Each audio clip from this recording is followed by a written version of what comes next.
It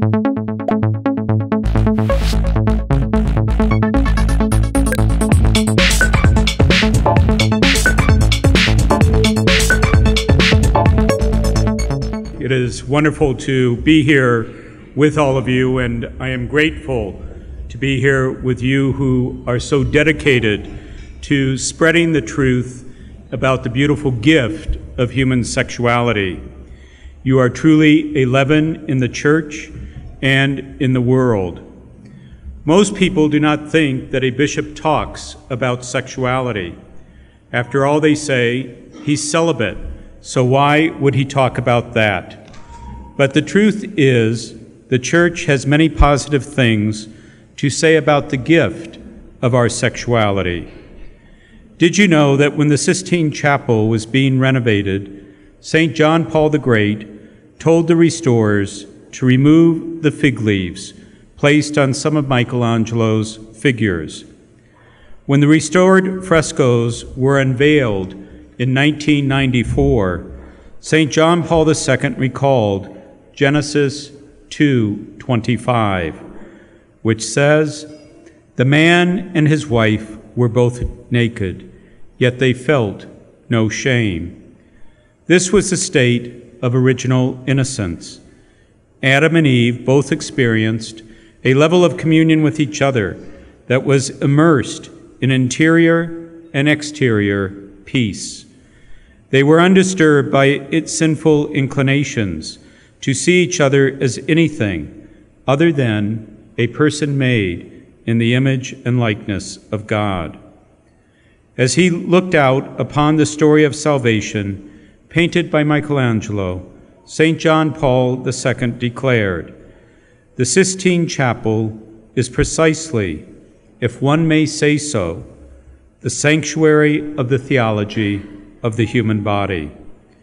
In witnessing to the beauty of man created by God as male and female, it also expresses, in a certain way, the hope of a world transfigured, the world inaugurated by the risen Christ. This world is one in which we are able, through the power of Christ's death and resurrection, to return to purity. This evening, I want to spend my time with you discussing two things that are essential to understanding how Jesus Christ redeems our sexuality. First, I will speak about the meaning of the theology of the body and its importance in our time. And second, I will look at how the theology of the body can positively impact the way you teach and practice natural family planning. Before I share my reflections on the theology of the body, I must tell you this. If you desire to experience and impart the joy and beauty of natural family planning, then you must understand the theology of the body. That is why I have established guidelines for marriage preparation in the Archdiocese of Denver that say all programs are to include instruction in the theology of the body and NFP. I am thoroughly convinced that both are one of the best kept secrets of the Catholic Church. I am also thoroughly convinced that they must be presented to our young people and especially to those who are being formed for marriage. Without the theology of the body, NFP can become a kind of Catholic contraception, something which is really a contradiction in terms. What makes the theology of the body unique is that it brings true joy to relationships, marriages, and friendships. The secular approach to sexuality focuses almost exclusively on pleasure and self-fulfillment, and in doing so promotes objectification. It dehumanizes the human person and others by making self-centered gratification the highest priority, rather than our sexuality being a selfless exchange of love, a total self-gift to another. Those who have a Catholic understanding of human sexuality understand how confused our society is about the truth, goodness, and beauty of human sexuality and the three goods of marriage. So with that said, I'd like to give you some background to the theology of the body and explain its basic principles. The term theology of the body has been used by theologians and scholars to describe the series of teaching on the human person and human sexuality that St. John Paul II gave between September 5th, 1979 and November 28th, 1984. In total, he delivered 129 of these talks, which he later said could be titled, "Man and Woman, He Created Them." The fact that God guided him to give this teaching to the Church shows his care for us. It also shows that St. John Paul II fully understood the implications of the sexual revolution that happened in the 60s and 70s. Generation Xers and Millennials, which includes some of you, have experienced the consequences of that dramatic rejection of a Christian sexual worldview. We have seen an increase in infidelity, a surge in divorce, more dysfunctional families, a decrease in children's psychological well-being, and a boom in single-parent households, just to name a few consequences. In his encyclical Humanae Vitae, Pope Paul VI predicted this meltdown in the family. He expected that the widespread use of contraception and the rejection of Christian sexual values would lead to an increase in infidelity and the general lowering of morality, a loss of respect by men for women, the abuse of power by governments to promote contraception, and the acceptance of the belief that man should have unlimited dominion over his body. Over the last 40 years, these attitudes and actions have all become a sad reality. Not surprisingly, great numbers of people find themselves dissatisfied with the culture of meaningless sex and objectification. However, there too is the ongoing problem when we see a film that is about to come out on February 14th, 50 Shades of Grey. In reading the synopsis, I was shocked by how dysfunctional our culture has truly become, and especially reading responses of women and men saying there was no problem with this pornographic book and what is soon to be a pornographic movie. What is amazing is the main actress in the movie said publicly, "I would not want my parents to see this movie." And that says it all. But of course, she still starred in it. None of this makes sense. We must be those people who help people come to understand the gift that God the Father created us in his image and likeness, where we were created and called into being to love and be loved, not to be used, not to be an object for someone else's fantasy. This is why George Weigel describes the theology of the body in his best-selling biography of St. John Paul II as a theological time bomb set to go off with dramatic consequences sometime in the third millennium of the Church. At the heart of St. John Paul II's teaching on human sexuality is the sacramental view of reality.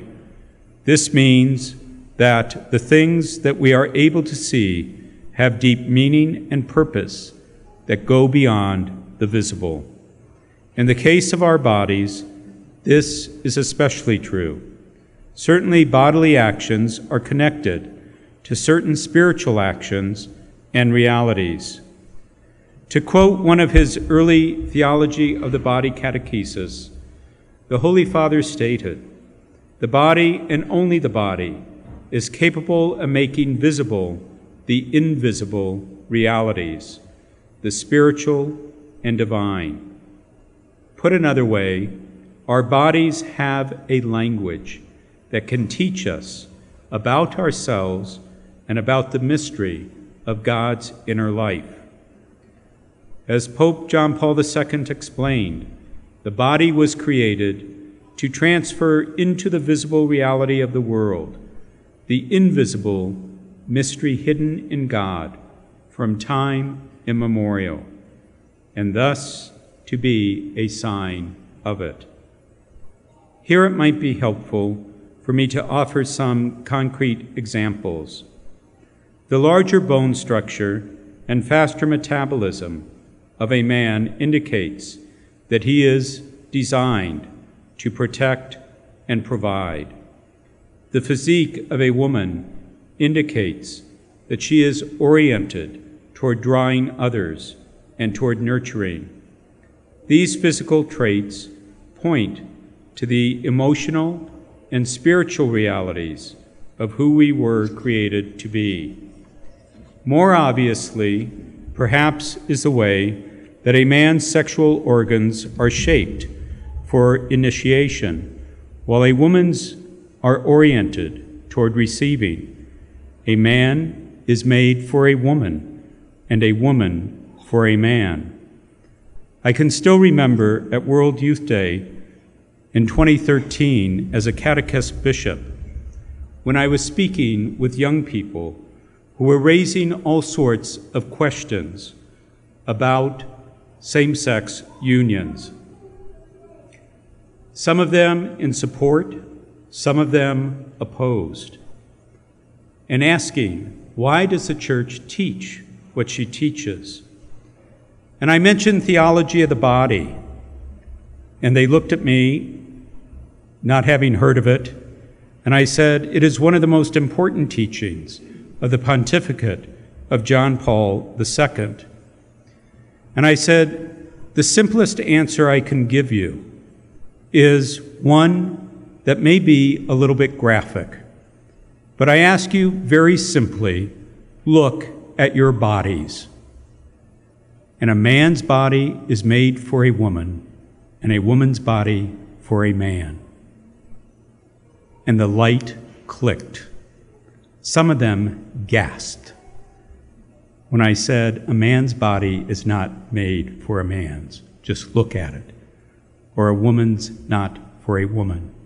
Just look at it. Mouths dropped open, and you could see the lights going off. But they did not ever think about their bodies and the language of their bodies. Our bodies, in other words, reveal who we are as persons, which is why Adam recognized Eve from her body. This is at last bone of my bones and flesh of my flesh. When Jesus was asked about Moses allowing divorce, he went back to the creation to teach. From the beginning, it was not so.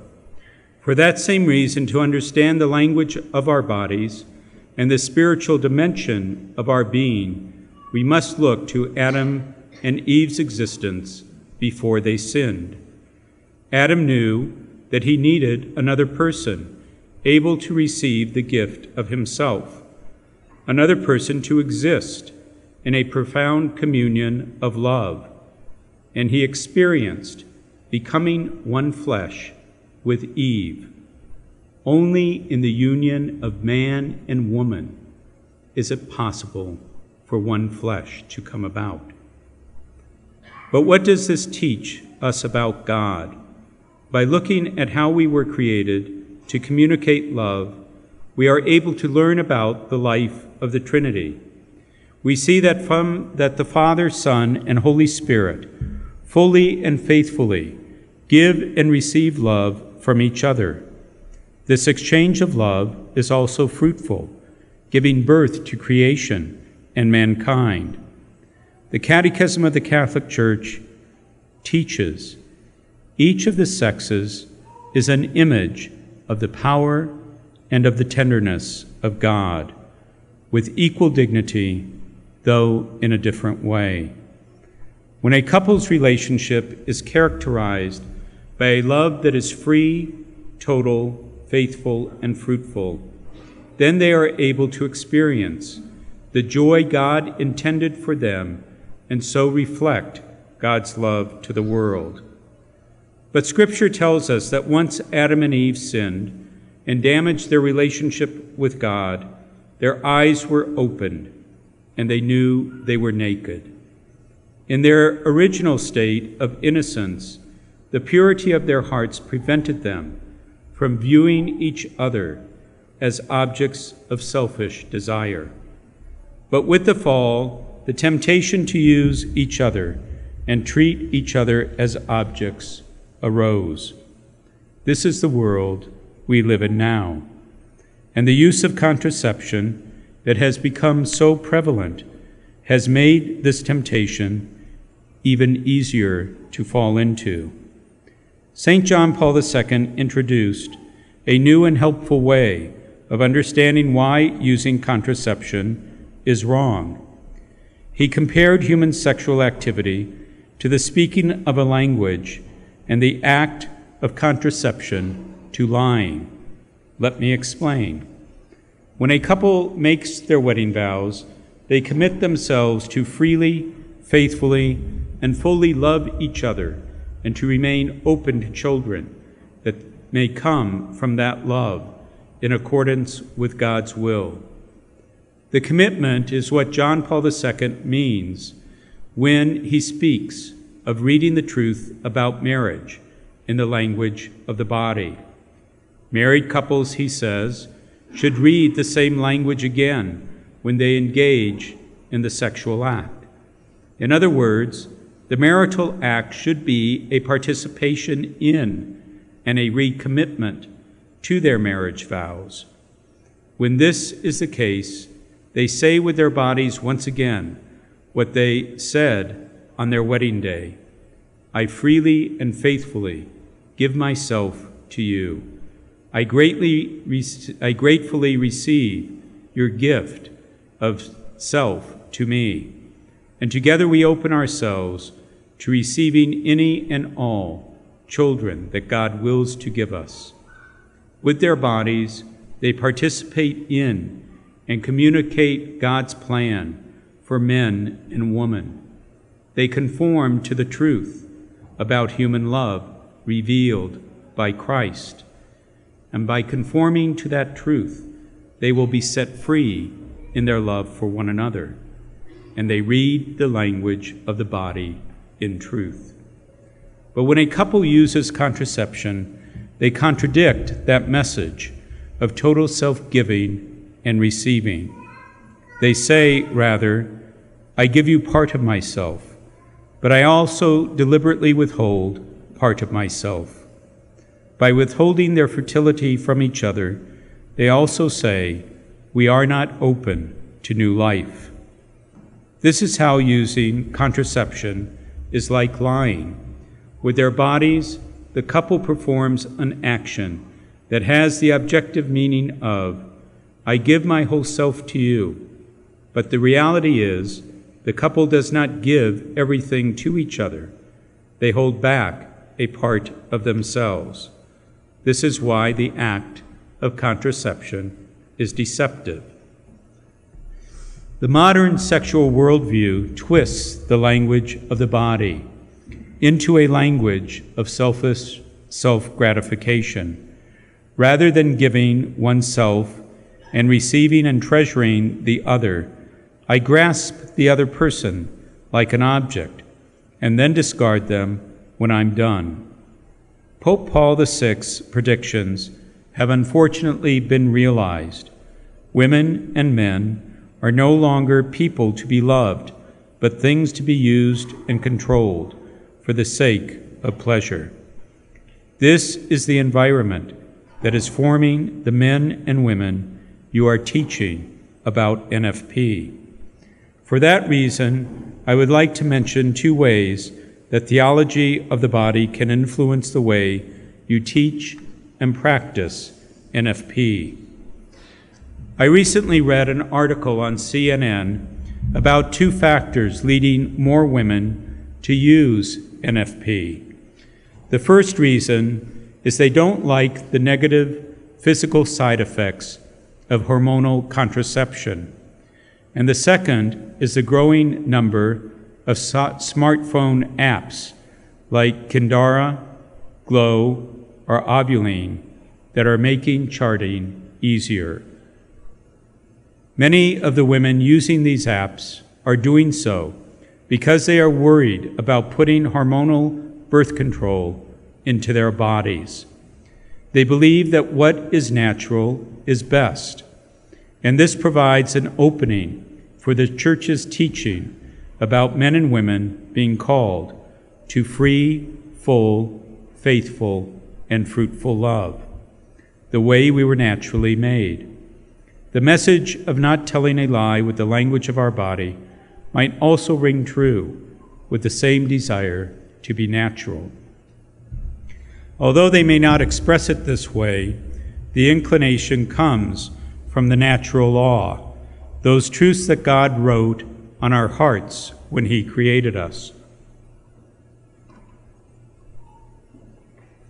When you teach NFP to couples, I encourage you to use the principles of the theology of the body, to move them beyond avoiding things that are unnatural, to desiring the joy-filled relationships they were created for. There is a second aspect of natural family planning that is tied into the theology of the body, and that is discerning the number and spacing of children. Marriage is not just about one person.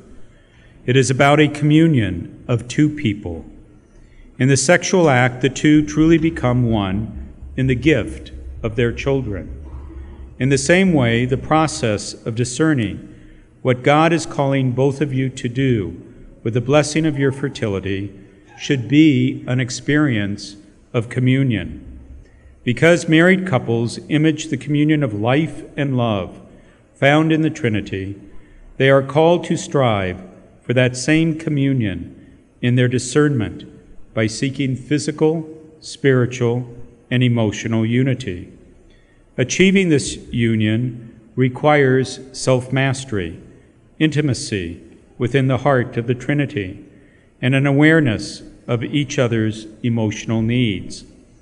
When a couple begins the process of discerning whether God is calling them to welcome another child or to decide for serious reasons not to pursue pregnancy, all these needs must be taken into account. The key to avoid these extremes of deciding without God or leaving the decision to God without true discernment is important. In her book, Theology of the Body, Marriage Preparation, Monica Ashore explains the different extremes well. On the one hand, there is the idea of deciding without God that makes any kind of contraception acceptable and also violates human nature, especially our fertility. On the other hand, there is the idea that God decides without us. But this approach is deficient because it sees even NFP as wrong, and it ignores the gift of reason that God gives to us, of His desire that we be co-creators with Him. It is truly wondrous when one ponders the depth of God's eternal love for man and woman. He makes them co-creators with Him. God gives man and woman the possibility to cooperate with him and to seek his will first in their married life, in the bringing forth of children. Couples should decide with God, taking into account their physical, psychological health, their existing duties and responsibilities, especially other children, as well as their financial circumstances, in the decision to have children. Prayer is absolutely essential. Practically speaking, this means prayerfully approaching the decision, using your reason, respecting the gift of your fertility, and considering the various obligations you already have. It is important to note that the Catechism says the desire for delaying pregnancy must be just and not motivated by selfishness, but in conformity with the responsibility, with generosity appropriate to responsible parenthood. This is not easy, just as it is not easy to live virtuously in a secular culture that regards sexuality and people as something to be used, not to be loved. St. John Paul II acknowledges this in his 1994 letter to families. Love is demanding. It makes demands in all human situations. It is even more demanding in the case of those who are open to the gospel. Is this not what Christ proclaims in his commandment? Nowadays, people need to rediscover this demanding love, for it is the truly firm foundation of the family, a foundation able to endure all things. After he returned from the Philippines a couple of weeks ago, Pope Francis emphasized how an openness to life is needed for a flourishing society. It gives consolation and hope to see many large families who welcome children as a true gift of God. He said, "Large families are not a cause of poverty," he insisted. We can all say, that the principal cause of poverty is an economic system which has removed the person from the center and has put in his place the money god, an economic system that always excludes children, elderly, the unemployed, and creates the culture of waste in which we live. Modern Western society, modern American society, is being threatened by the growing number of people who only live for themselves. As teachers of natural family planning, you can play a pivotal role in helping couples experience the true lasting joy that comes from living for others. You can help them experience the true freedom that comes from living out their sexuality as an image of the Trinity, and from seeing children as gifts born of love, not accessories or commodities. I know that I have mentioned a lot of theological terms this evening, but permit me to mention one more. When you include the concepts of the theology of the body in your teaching, even when it's not explicitly religious, in ways you are participating in the new evangelization. The new Evangelization Initiative is strongly tied to St. John Paul II, although its roots go back in many ways to earlier popes. It can be defined as bringing the gospel to modern society with renewed enthusiasm, using new methods and new expressions. Pope Francis has emphasized the joy of the gospel, that we are to be those who invite others into the joy of Christ. Being a part of the new evangelization requires every believer to first pursue his or her ongoing conversion, where they will find the joy and enthusiasm of knowing Christ, and then placing all of their talents, skills, and creativity at the service of the gospel. This is what it means to encounter Christ, to give oneself completely to him, letting him form our hearts, our minds, our thoughts. I hope that all of you will look for ways to do this. I would like to conclude my remarks by giving you a challenge. As you teach couples about natural family planning, invite them to enter into the mystery of their bodies and the body of the other. Share with them your experience of practicing NFP and help them better understand the unique, unrepeatable masterpiece God has created in each of us. Do not be afraid to tell them about the difficulties and the joys of discerning when they are being called to welcome new life and when they are being called to wait. They need to know that although practicing NFP is not always easy, it is worth the joy that it brings to their marriage. As loudly and as persistently as our disbelieving culture proclaims its view of sex and happiness, a simple look around reveals the sad truth. Too many people are left alone in the dark, searching for and failing to find love. We need to proclaim even louder and more persistently, God has the best, richest, and fullest plan for the happiness of married couples. Love is a person, and he has written a wonderful design for human love into each of our bodies and hearts.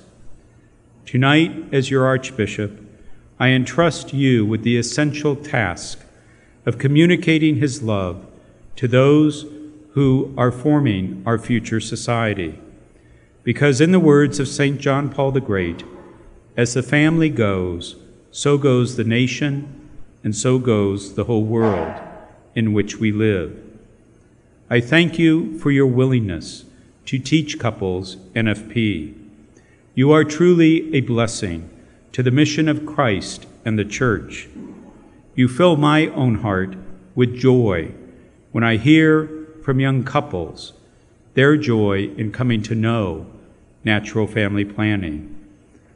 May the Father bless each of you abundantly, give you his wisdom, and help you live with joy, and give you the courage to speak the truth with love. Thank you.